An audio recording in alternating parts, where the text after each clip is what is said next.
for dinner. Ayan, nagluto tayo. Saan na yun?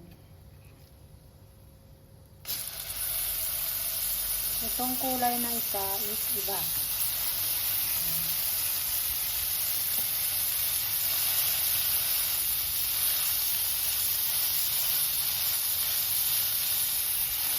Ito naman is pork.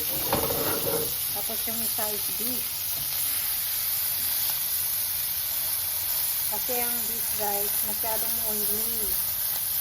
So ngayon, sa akin yan. Ito naman sa kanila.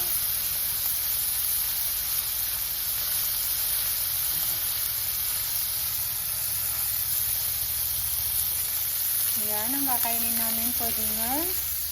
Ito naman sa kanila, hindi pa luto. Pero mamaya pa yan.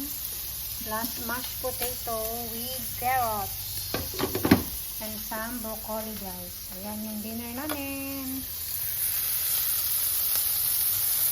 Oh, natunog agad. Malakas ang koy.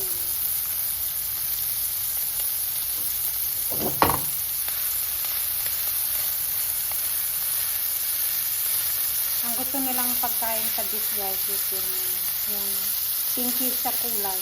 Alam niyo yun? Yung may dugo-dugo pa. Kung sa akin, ayaw ko yun. Ito yung aking pork yan. Kakaiba kami ng ulam.